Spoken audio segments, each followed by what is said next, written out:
So you touched on before about companies having big social, environmental impacts. What about these big investment projects? I mean, how would you rate this responsibility factor of, for example, Shui Gas? I think in a lot of the cases of these big infrastructure projects which have been done to date, they've largely been done by Chinese companies, with the exception obviously of the Total, Petronas, PTTEP work down in the southeast. And what we've observed is there's been not very much genuine engagement with the stakeholders and rights holders who are affected. So by and large what we're seeing is that the company says it's conducted consultation, but what they mean by that is they made a meeting with villagers and told them what was going to happen and how much compensation they were going to get.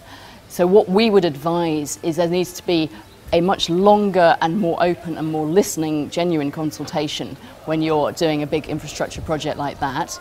You're not going to get everybody satisfied, but at least if you can find out more about what their concerns are, you may be able to avoid the most irritating or damaging impacts. So for example, if you are planning to do a build of something at a particular time and you ask the villagers what impact that will have on them, and you discover that that will mean that they will have the crops with only one more month to be harvested will be destroyed, you as a company should be thinking, okay, let's maybe extend our plans so that we don't start building until the villagers have harvested their crops. Because even if you compensate the villagers for their crops, it's actually a very upsetting thing for a villager to see your hard work being bulldozed. So it's those kind of issues that a genuine consultation with communities will lead to better understanding, and we haven't seen that with, for example, Shui Gas. So let's go into a bit more into the Chinese investment projects. I mean, they're very much in the limelight. What would you like to see in these investment zones? What concessions do the companies need to make? So I think with all of these major projects, having effective impact assessments done which look at the social and human rights issues is the first step, and then having effective management plans by the company is going to help a lot. And in the course of doing those impact assessments and in the course of day-to-day engagement with communities, the company needs to get a better understanding of what the community feels about the project. Because in most of these cases, the community is not necessarily remotely interested in the electricity benefits. It's much more concerned about its agriculture, its way of life, the fact that the mountain will disappear or the river confluence will disappear. And the company needs to understand those cultural priorities and social priorities and concerns that communities have. And then it needs to do something to change its plans to mitigate as far as possible the impacts on them. Sometimes it won't necessarily be possible to meet everything that the community wants, because many farmers will say, we just don't want to stop farming. But if that's the case, you need to find ways that their livelihoods will be at least as good as, if not better, than before the project started.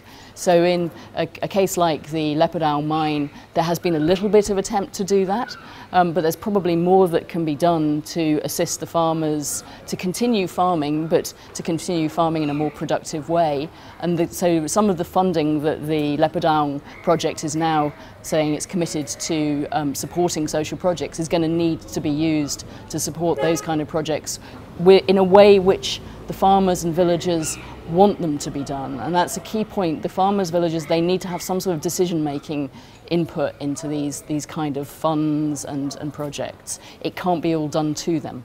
How accessible have the Chinese companies, the big investment Chinese companies, been to the Myanmar Centre? I mean, have you seen any improvements? Have you worked with them directly? We've had some discussion with the Wanbao mine, but not as much as I would like, to be honest. And we've had very good cooperation with CNPC on the sector-wide oil and gas impact assessment that we're doing around the pipeline project. So I'm hoping that that will be a good start from the Chinese companies, because I believe that actually certainly their embassy, but also they themselves realise that they will have to change their practices here, and the Lepidau mine incidents and the Myitsone dam suspension has been a wake-up call for a number of them, that the way of dealing in the past in terms of obtaining your licence to operate no longer holds. You have to invest a lot of time and energy in getting a social licence to operate, and you don't get that through PR campaigns and through writing cheques and building schools. It's a much more fundamental